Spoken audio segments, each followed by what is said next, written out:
Selamat pagi. Pada video kali ini, kami akan menjelaskan tentang analisis diversifikasi pekerjaan menggunakan pendekatan division of labor. Langsung kita masuk ke pembahasan kasus. Kasus yang kita bahas di sini mengenai diversifikasi pekerjaan. Rencana pemindahan ibu kota Jakarta ke Kalimantan Tengah akan menciptakan diversifikasi pekerjaan ke lebih padat karya. Hal ini akan menyebabkan perekonomian Indonesia bertumbuh dengan baik, sehingga akan membantu negara Indonesia dalam kesenjangan pendapatan di tingkat dalam negeri maupun tingkat nasional. Diversifikasi pekerjaan yang tercipta pada rencana pemindahan ibu kota akan mendorong nilai tambahan pada ekonomi dan sektor non-tradisional di Provinsi Kalimantan Tengah. Pada pembahasan kali ini, kami akan menganalisa diversifikasi pekerjaan menggunakan teori division of labor yang dikemukakan oleh Adam Smith, yang disampaikan dalam bukunya The Wealth of Nations pada tahun 1776. Teori pembagian kerja atau division of labor menjelaskan untuk mencapai tujuan pribadi atau tujuan dalam suatu perusahaan, maka akan diperlukan kerjasama antar buruh atau karyawan dengan orang lain. Division of labor memiliki pengertian bahwa dalam suatu penyelesaian pekerjaan, maka seharusnya dilakukan dalam bentuk tim yang disesuaikan dengan skill yang dimilikinya. Karena hal tersebut dapat menghemat waktu dan akan memakan waktu lebih cepat dibandingkan dengan suatu pekerjaan yang hanya dikerjakan oleh satu orang atau perorangan. Adam Smith membagi teori pembagian kerja atau division of labor pada 3 hal, yang meliputi: pertama, pembagian kerja merupakan salah satu hal yang melandasi dalam hubungan ekonomi antar perilaku ekonomi dengan pasar bebas, yang akan menjadi landasan seseorang untuk mendapatkan status sosialnya di dalam ruang lingkup sosial. Kedua, unsur pokok utama yang terdapat dalam pasar bebas adalah pembagian kerja atau division of labor.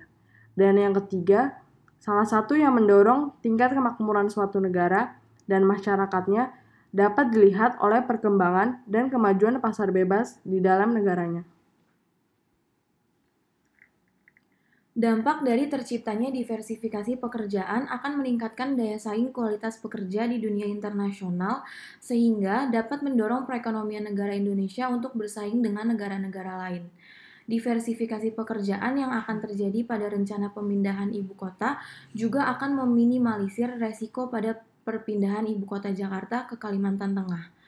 Diversifikasi merupakan bagian dari sebuah strategi korporat yang dilakukan demi meningkatkan jumlah penjualan melalui sistem produk baru dan juga pasar baru. Dengan menggunakan cara ini, maka mudah bagi pemilik bisnis untuk mengembangkan dan memperluas usaha untuk masuk menuju segmentasi pasar baru dari sebuah industri bisnis yang ada ataupun berinvestasi pada bisnis yang tengah menjanjikan, baik yang berasal dari luar area bisnis yang sebelumnya telah dimasuki oleh perusahaan. Terciptanya diversifikasi pekerjaan juga mendorong penghapusan atau penghilangan pada kesenjangan pendapatan yang terdapat di masyarakat.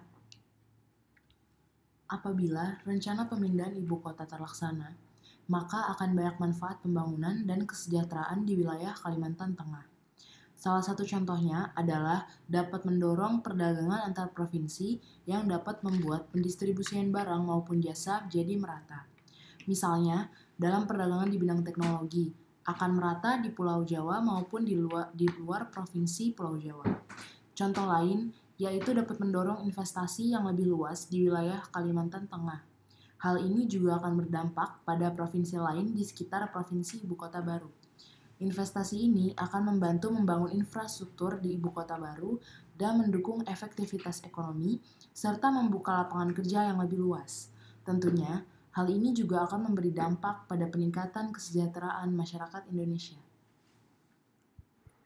Jadi kesimpulannya, dalam rencana pemindahan ibu kota Jakarta ke Kalimantan Tengah, jika terjadi diversifikasi pekerjaan dapat dianalisis dengan menggunakan teori division of labor, yang merupakan pembagian divisi setiap pekerjaan menurut kemampuan dan skill masing-masing.